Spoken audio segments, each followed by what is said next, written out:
Our newfound foe doesn't appear to be eager for a reunion, Akechi said cheerfully. You make that sound like a good thing. Yes, you're in a terrible rush, and yet you stop to assist every wayward shadow you glimpse on the road. So who's really wasting their time, Didn't you say that you were saving them too? Mere diversion. It's not as though changes of heart will get me time off for good behavior, considering I'll just be stepping out of here and into a prison cell. Your justice will prevail once again. At the mention of justice, Akira grit his teeth. You don't have to stick around, you know. He kept his pace steady, if you're so afraid of this guy. Oh, not at all. He dialed the smarm up even further. What do I need to worry about? With the great Joker at my side. Frankly, I'm interested in witnessing your performance. I imagine you'd be able to fight much more effectively without your little friends weighing you down. Akechi, I wouldn't really say stuff like that unless I wanted to see how many feet I could fit in my mouth. Akira looked over his shoulder at Akechi's smiling face. There wasn't any obvious derangement in his expression this time around. Just a whole lot of smugness. You're crossing a line, he said. That just made Akechi's smile wider. Goodness! Have I actually succeeded in getting under the unflappable phantom thief's skin? I can't imagine why. It's clear that you didn't think much of them either. Why else would you have rushed in here without a thought as to how they would take the news? They must be terribly distraught. The Sakuras in particular. Shut it, Akechi. Though I suppose you do have a history of such behavior, Akechi said thoughtfully. Was it not that same recklessness that earned you that assault conviction in the first place? I must give you credit, you keep outdoing yourself. Now you're disappointing two families at once. Akechi, unless you want to have your face smashed in to the shape of a hamburger, I would suggest you take a zip, put it on your mouth, and... Akira came to a halt. Akechi stopped too, and while he kept smiling, it faltered a bit around the edges, like someone who'd poked a friendly dog until it started to snarl. Akira stood still for a moment, then heaved a sigh. This isn't working, he said, and drew his pistol. Akechi took a hasty step back. That's an obvious bluff, he said, but didn't sound totally sure of himself. Shooting down someone who can't even hurt you, your sense of justice would never allow... Akira raised the gun and fired it in the air. Akechi almost spasmed at the sudden noise. His smile was gone completely, replaced with clear panic. And here I thought Akira was going to shoot Akechi in the head. Just a bit of payback with what happened with the cognitive double. What are you doing? Drawing attention, he turned and took aim and fired again, shattering a distant window. Its crash and clatter reverberated down the street. We can't seem to find our new friend, so I'll just have him come to us instead. That's suicide! You've seen the way he fights. If you don't have the element of surprise, then you'll... Akechi yelped and flinched again as Akira's latest bullet ricocheted off a nearby lamppost. I'll take my chances. Let me know if you see any more windows. He sighted down at the lamppost again, and that was when Akechi rushed forward and seized his wrist, twisting the gun skyward. His composure was totally gone now. His complexion turned clammy and pale. Akira's expression, meanwhile, remained neutral. Why are you being so damn reckless? Akechi hissed. What the hell are you thinking? I'm thinking that grabbing my arm doesn't stop my trigger finger. He fired again, and Akechi winced. If you don't like my way of doing things, then leave. I'll handle this guy on my own. Where has that gotten you so far? It's not just you who's at risk here, Kurusu. If you die, then how do you think your friends are going to... Akira released the gun and grabbed Akechi's other arm and pulled hard, so they were forced forehead to forehead. His lips had peeled back from his teeth, and the glare from those blood-red eyes threatened to burn a hole straight through Akechi's visor. He weakly struggled in Akira's grip, to no avail. You try to kill me, and then save my ass 10 minutes later, Akira said. You say I work better alone, then freak out when I tell you to go. You shit-talk my friends constantly, and now you're suddenly worried about their feelings. I'm doing my best here, Goro, but you've got to throw me a line because I just can't figure this out. What do you want from me? Akechi threw him off and staggered back, massaging his wrist. He stayed like that as Akira fished his gun out of the city-wide puddle, batted water off it, and holstered it again. He looked lost. Hegel, he said at last. What about him? Do you remember our first meeting? I mentioned him then. Thesis and antithesis, heads and tails, black and white, hero and villain. I don't believe that I've never been able to shake that notion of our relationship. And you're clearly the triumphant hero, so... So you think I'm the good guy, and that gives you the right to be an asshole? No! That's not... I mean, when you say it like that, it's... Kurusu? Kurusu, where are you going? He splashed off into one of the nearby shops, and when Akechi caught up to him, he saw him seated on the counter, head down. The rest of the store nothing but cracked and blackened tile, with row after row of gutted, anonymous shelves. A pharmacy, or a gift shop, or a second-hand store. The Dead Sea drank the character from everything. Akira had taken off his domino mask. He held it delicately between two fingers, rubbing the skin around his eyes with his free hand. Been wearing this thing way too long, he muttered. It feels like it's giving me a rash.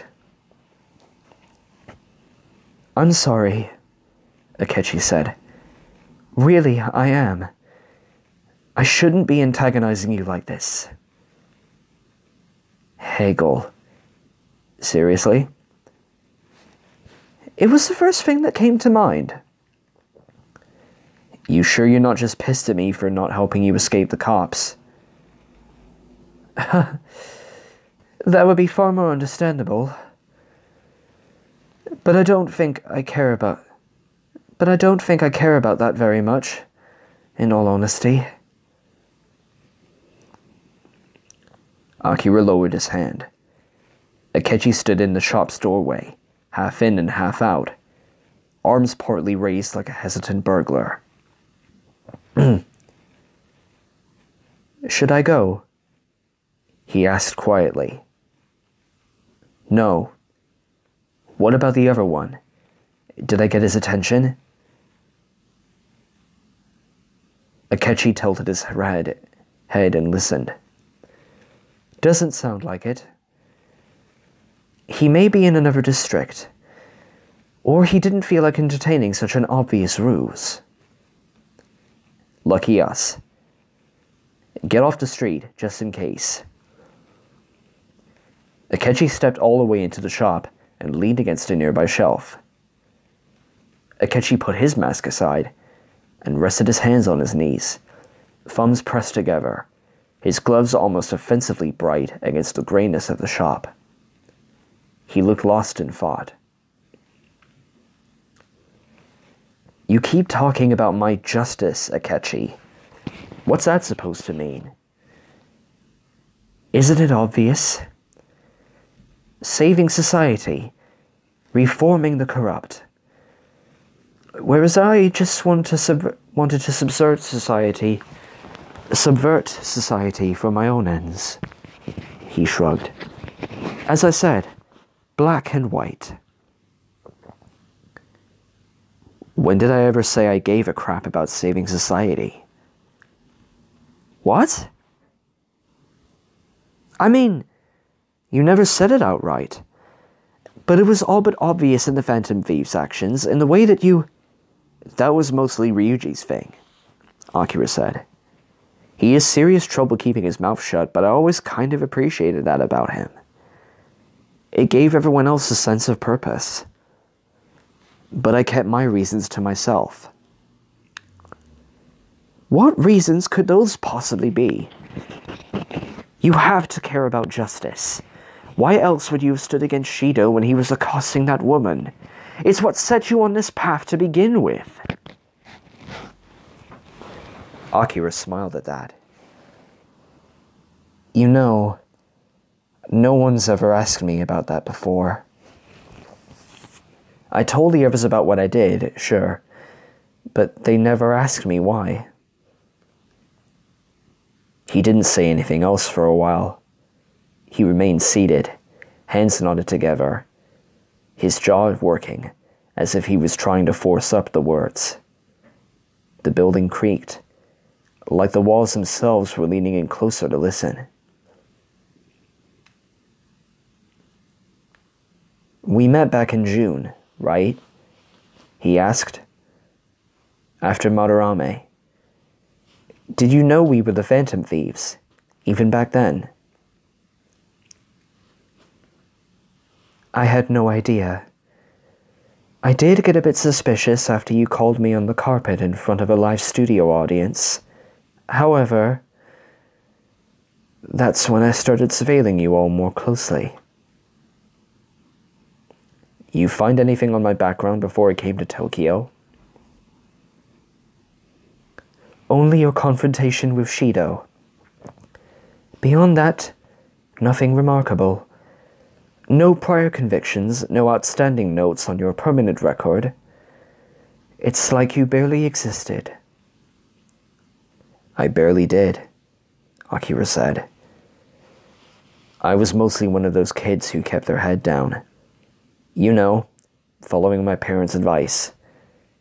Don't rock the boat, get good grades, go to a good college, and everything will just fall into place.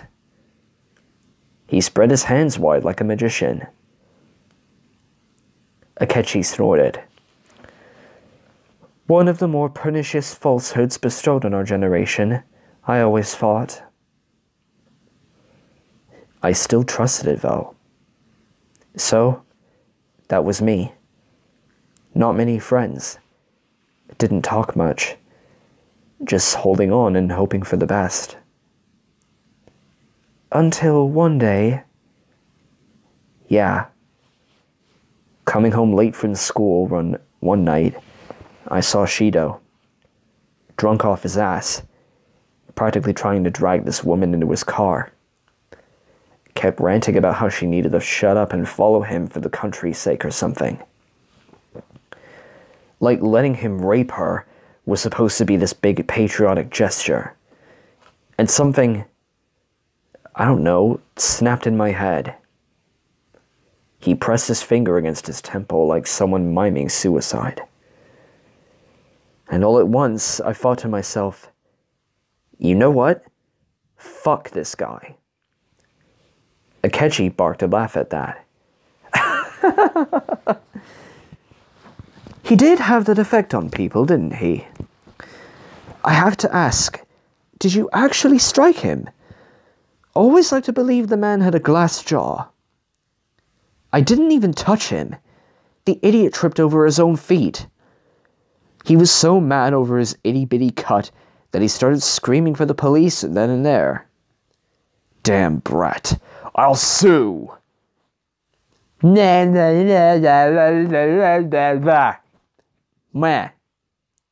Go cry about it in hell, Shido. Truly an exemplary leader for our time. Yes, Akechi, you get it. But then the cops showed up, he said, quieter now. And you can figure out the rest. Court, juvie, expulsion. No school where I lived would take me. My parents had to shuffle me off to Sojiro and Shujin. And the first couple of weeks at that place, they were rough. I was expecting a rocky start, but everyone there acted like I was going to axe murder them any second. Hardly anyone would even look at me. I felt like a phantom, said Akechi. Yeah. All of a sudden, that future everyone said would be waiting for me was gone. Instead, all I saw was a deep, dark hole. And every day, I came a little closer to falling in. Akira had slumped his shoulders like he'd receded into himself, his coat suddenly looking too large. Then he perked up again. Then I met Ryuji, and An, and Morgana, and you can probably figure out the rest. And eventually, I realized something. When I started hanging out with everyone, even though my future wasn't any more certain than before, I was still looking forward to tomorrow, to doing what I wanted, what they wanted. So what are you saying? Akechi asked. You were only interested in being a phantom thief because that's what Sakamoto and the others wished? It's not even that. It's the hole. I don't think it's gone away. I don't think it ever did. It was always there, even before I met Shido. I just didn't see it before. I probably never would have, if circumstances hadn't forced me to. Akira picked up his mask, held it at arm's length, peering through the eye holes like a spyglass at something unknown. The others can talk all they want about fighting injustice and fixing the social order, but I'm not so sure it can be fixed. Even after Yaldabaoth got blown away and mementos fell apart, the shadows are still here. The hole's not filling up. But I'm okay with that now. No more just going through the motions for the sake of a future that might not even be there. If I think something is worth doing, then I'll do it. If there are consequences, then I'll handle them. But whenever I see the chance to reach out to someone, the way my friends reach out to me, then I won't hesitate. As far as I'm concerned, there's not even a choice.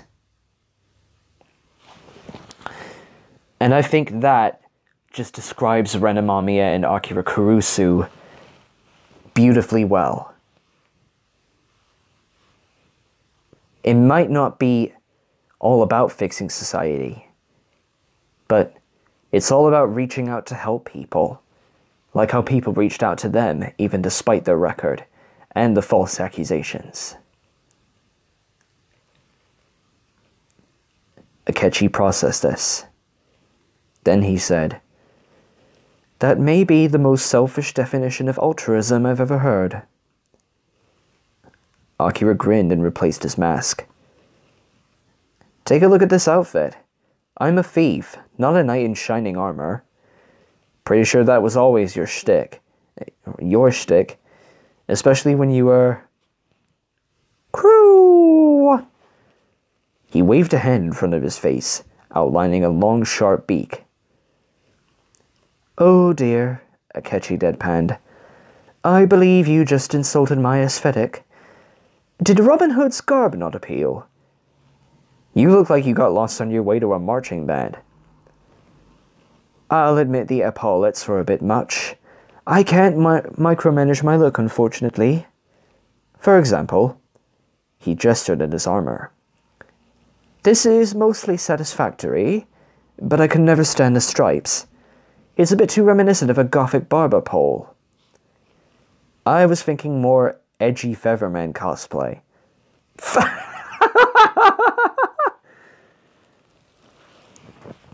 That was the original intent, yes. In my defense, it seemed like a much better idea when I was 15. Couldn't take it back later, though. His smile faded, and he turned and looked out at the empty street. Can't take any of it back. Akira grew solemn as well. The murmuring wind was the only sound between them for a while. Kurusu, what do you think will happen to me when I turn myself in? Can't say. They were queuing up the death penalty for me before you decided to hurry it along, but that was with Shido pulling the strings. Still, it doesn't look good. I suppose not. I'm not just going to let you walk, but I'm not exactly comfortable with you being hanged either. I can reach out to Saya or something, and it's not your responsibility, said Akechi. That hole is waiting for me too. It's much too late to correct my course. He gave a rueful little chuckle, running his finger down the cracked seam in his helmet. From the moment I approached Shido, I should have known I'd end up ruining myself. A paranoid maniac like that would never would have let me get close enough to hurt him. But I kept doing his grim little errands anyway. Blindly, ignorant of the pit that had opened up in front of me. It's no wonder I ended up down here. What else was there to do, except fall? He turned back to Akira. Whether you want to admit it or not, you risked everything to preserve civilization as it is. While I'm still walking free, I'll fight for it alongside you. And then place myself under its judgment. No more of this thesis-antithesis crap? Right. The world around us might be monochrome, but black and white perspectives don't seem to be of much use at the moment. His face lit up. He'd had an idea. Hey, we're in Shibuya, aren't we? I'd like to show you something. Akira raised an eyebrow. There's something here to show? It's all relative, but you might enjoy it better than our current whereabouts, and it's an excellent place to lie in wait for our target. Sounds good to me. Lead the way. Akechi pushed off the shelf and went to the exit. Shouldn't be much of a walk, assuming you don't find any more charity cases to... The words turned into a strangled gasp, and Akechi fell to his knees as if poleaxed, bent double, squeezing his helmet so tight that the crack running across the top of it splintered even further. Akira's eyes widened. He sprang off the counter and went to Akechi, but Akechi held out a hand, shooed him off. It's fine. It's fine. This is... Oh, that was a bad one. His whole body shook like he was about to retch. What happened? What's wrong? Just migraines. They strike me, now and again. Seems to be a symptom of exposure to this place. He rose unsteadily to his feet. One more reason to get out of here as quickly as possible. You should take off that helmet for a little while, man. Get some air. It's fine. I'm fine. Akira watched as he staggered off, irritably waving his hands about as if fighting off an invisible gnat. Don't feel troubled over me, Akira, he said faintly. I'd prefer life in prison to another day of this. No future for me, anyway. I can die in a cell or on the gallows. Anywhere. Just not here. Akira followed him out to the middle of the street, and then stood and watched him go. Akechi walked with one hand pressed to the side of his head, bent-limbed and dragging his feet like a sleepwalker over the shallow water. The Dead Sea's photonegative sun hung low in the sky, flanked by the rotting buildings. It seemed to drink away Akechi's silhouette. He didn't follow Akechi right away. Instead, he looked at the sun, and for reasons he didn't fully understand, held out pointer and middle finger to its corner, imitating a gun.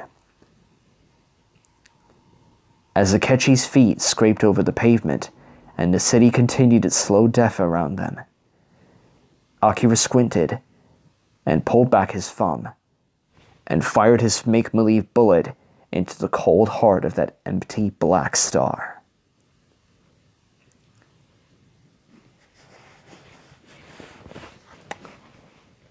I guess you could say that was one cool title drop there.